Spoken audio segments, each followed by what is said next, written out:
নমস্কাৰ। এই মুহূৰ্তত লৈ আহিছোঁ আপোনালোকৰ বাবে আজি সন্ধিয়াৰ কেইবাটাও গুৰুত্বপূৰ্ণ খবৰ। আজি সন্ধিয়াৰ প্ৰথমটো গুৰুত্বপূৰ্ণ খবৰ হৈছে দুষ্কৃতিকাৰীয়ে মহিলাৰ হাতৰ পৰা কাঢ়ি লৈ গ'ল বেগ। গুৱাহাটীত CCTVত বন্দী হ'ল সমগ্ৰ দৃশ্য। আজি পুৱাই সংঘটিত হৈছে মহানগৰীত এক চাঞ্চল্যকৰ ঘটনা। গুৱাহাটীৰ মাজমজিয়াত পথেৰে খোজকাঢ়ি গৈ থকা অৱস্থাত মহিলাৰ হাতৰ পৰা দুৰ্বৃত্তই থপিয়াই নিয়ে বেগ।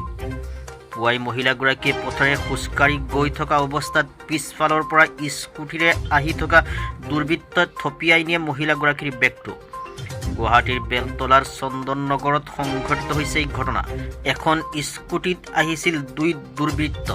এই সমগ্ৰ দৃশ্য বন্দী হৈছে CCTV কেমেৰাত।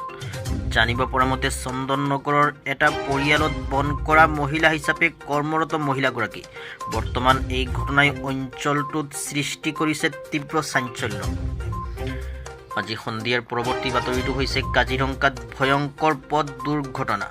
ৰৈ থকা ট্ৰাকত প্ৰচণ্ড খুন্দা বলেৰৰ, দুজনৰ থিতাতে মৃত্যু। আজি পুৱা কাজিৰঙাৰ হালধিবাৰীৰ 37 নং ৰাষ্ট্ৰীয় ঘাইপথত সংঘটিত হৈছে ভয়াৱহ পথ দুৰ্ঘটনা। পথৰ কাষত ৰৈ থকা ট্ৰাকৰ পাছফালে তীব্ৰ খুন্দা বলেৰো পিকআপ ভানৰ।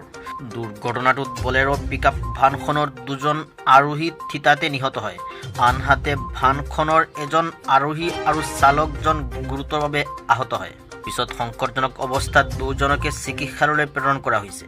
দুৰ্ঘটনাগ্ৰস্ত ট্ৰাকখনৰ নম্বৰ হৈছে AS02AC6438 আৰু পিকআপ ভানখনৰ নম্বৰ হৈছে AS01PC7747। আজি সন্ধিয়াৰ পৰৱৰ্তী গুৰুত্বপূৰ্ণ বাতৰিটো হৈছে নগাঁও ৰূপহীহাট আৰক্ষী থানাত টকাৰ উজান উঠিছে। 29 লাখৰো অধিক নকল টকাসহ এজনক গ্ৰেপ্তাৰ কৰা হৈছে। ৰূপহীহাট আৰক্ষী থানাত টকাৰ উজান। এক অভিযান চলাই ৰূপহীহাট আৰক্ষীয়ে 29,21,000 নকল টকাসহ এজন লোকক আটক কৰিবলৈ সক্ষম হৈছে। জানিব পৰা মতে ৰূপহীহাটৰ কালিস্থানত ৰূপহীহাট আৰক্ষীৰ অভিযানত নকল টকা বনোৱা মেচিনসহ এই বৃহৎ পৰিমাণৰ টকাখিনি উদ্ধাৰ কৰা হয়। ৰূপহীহাট আৰক্ষীয়ে গোপন সূত্ৰৰ পম খেদি নকল টকাসহ আটক কৰে ৰফিকুল ইছলাম নামৰ লোকজনক। আটকাধীন লোকজন 2 নং বৰগুলিৰ ৰফিকুল ইছলামৰ পৰা অধিক তথ্য সংগ্ৰহৰ বাবে ৰূপহীহাট আৰক্ষীয়ে জেৰা অব্যাহত ৰাখিছে।